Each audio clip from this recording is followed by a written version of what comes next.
Welcome back. Now that we've looked back at 2012, let's look forward into 2013 as South Florida's most famous psychic tells us what's in store for some of our favorite local celebrities. Here's Carmen Harra. Carmen, it is always good to see you. How are you? So excited to see you, Dave. I haven't seen you in like, what, 2-3 years, something like that? It's been a long time, yeah, but it's so great to have you here. Oh, thank you so much I know for about having you, me. but some people in South Florida may not know about you, although I find that hard to believe. But what's so fascinating about you is you have like 50 titles. You do so many things. So in a minute or so, how would you describe you? Well, you know, I think of myself like somebody who always tries to reinvent. I'm an author. I'm having my own radio show on Hay House. I'm an intuitive psychologist. Actually, I have a PhD in psychology. I love to deal with people directly. I love to guide them through their lives and have them find meanings in their lives and handle relationships better. Also, I think of myself like a singer. I've been a singer for more than 20 years when I was young, touring all over Europe. So that's a lot to say about somebody. Yes. Well, one of the things that you're best known for is predictions. And yeah. You've made some ones that have come true, obviously. Before we get to some celebrity predictions and stuff, give me one that you're most proud of. It could be about anything that you've predicted that has come true that that you think is pretty cool.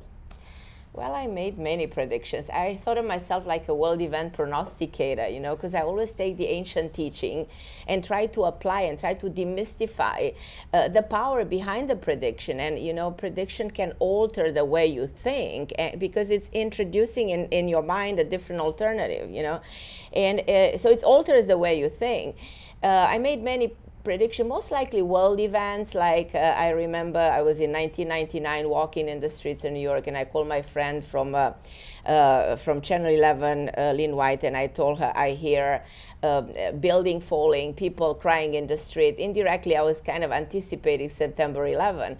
I remember a pretty most proud of me telling the Secretary of State Hillary Clinton in July 2000 that she's going to run for presidency in 2008. So those are things that, you know, made me excited to see how they came to fruition and how they impacted people's mind. The next time you suggest someone is going to run for president, you should push for yourself to be their running mate. And I also see me as your running mate. Yeah. It's just something to think about. Go forward.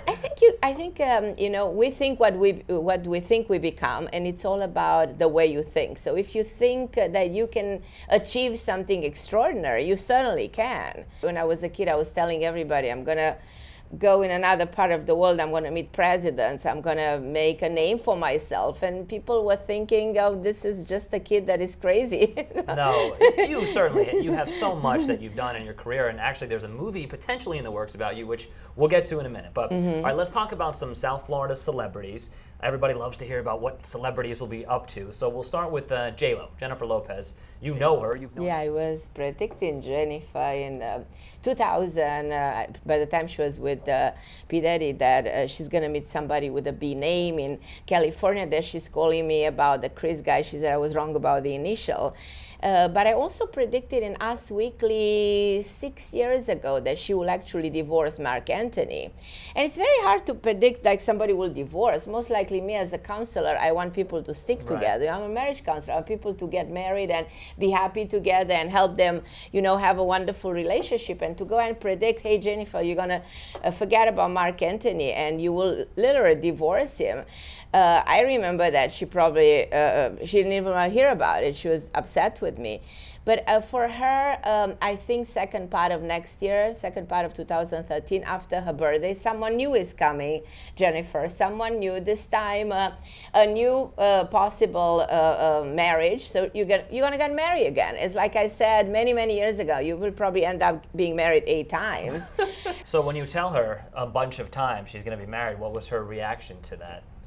Well, you know, people don't want to hear, you know, we don't want to hear. We like saying, okay, well, you must be wrong. You have to be wrong. But years later, when it's happening, you know, you kind of have to revisit what is the reason of all this happening. What exactly that you do that you cannot stick to a marriage.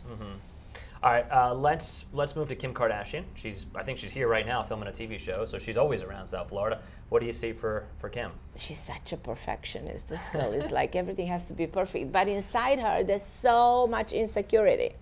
That's the way I look at it. And I see that the woman who's just a little girl who can never break through the insecurity of bringing the right guy in her life. So as you can see, she fails in every single relationship, but not yet, Kim, not yet. You have to wait another year and a half, probably even 2 years. You're getting at the end of a cycle next year. That's not helping you. So we're talking in 2014 of someone else. So the Kardashian girls, they like basketball players, which I think is a natural segue to the Miami Heat. Our camera guy, our editor, Matt, said, please ask her, will the Heat win the NBA title? Absolutely, we love them. Absolutely. But it doesn't even take a spiritual genius to know that. Everybody knows absolutely. The Heat's gonna win the Yeah, NBA absolutely. You don't have to. Absolutely. A tougher question is, what about the Dolphins? How will they do? When will the Dolphins win the Super Bowl? Any ideas on that one? That will take a little bit of time. Yes. Also, don't need an expert for that one. For that, yeah. The last prediction question I have for you is a much bigger one.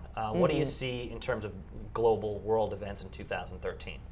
That's what I like talking the most, because I feel like the world is going into a period of transformation, you know.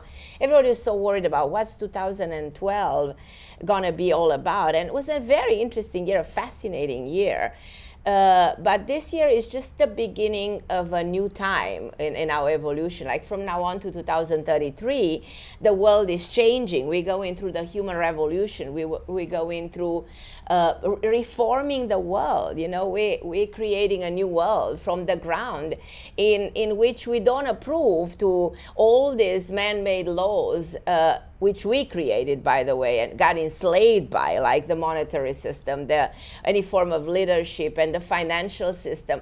Is the economy going to get better? Well, for many years, I said not yet. We have to hold on probably to 2016, 2018. Okay, the last thing, and I could talk to you for hours, but the last thing to ask you is, there is a movie potentially being made about you, and I love who they are thinking about casting as the woman to play you. Tell us about it. Yeah, well, I'm so excited because I had such an interesting life coming from the middle of nowhere, not even speaking language. I ended up by writing 7 books and being on television and having my own radio show. And, you know, it's my life story as a singer and how I came to America and the way I came to America with $80 in my pocket, you know, and I wanted to prove everybody you can be whatever you want to be, you know. So we're in discussion with Catherine Zeta-Jones to play my role. It's a fascinating story. We'll end on that, but if people want to get more information about you, how do they do that? Well, it's very simple. It's my name, Carmen Harra, CarmenHarra, one word, Carmen Harra at AOL.com. And you can subscribe to my newsletter, listen to my radio show and my TV appearances, and be in touch with me. I'm here to serve you, to guide you. I'm here to make you feel happy and better about yourself. And it's all about the positive attitude. And Jennifer Lopez needs to pay you another visit to find out how many more marriages it's due. It's like 12 years. It's quite a long time. It's Carmen, a cycle. Carmen, let's do this more often, okay? Oh, absolutely. I love you, Dave. Yeah, and for everybody, God bless and have a phenomenal 2013. We'll see you at the Oscars. Oh, yeah, absolutely. You have to be there. You have to promise. Yes. Well, that's all for today's show. I hope you enjoyed it. And as always, thanks to our guests. Remember, if you have any ideas for what we should cover, just send us an email, feedback@sfltv.net. You can follow us on Facebook, and you can follow me on Twitter @DaveAzer. Hope you have a great rest of the weekend. Enjoy yourself, and I'll see you right back here, same time next week.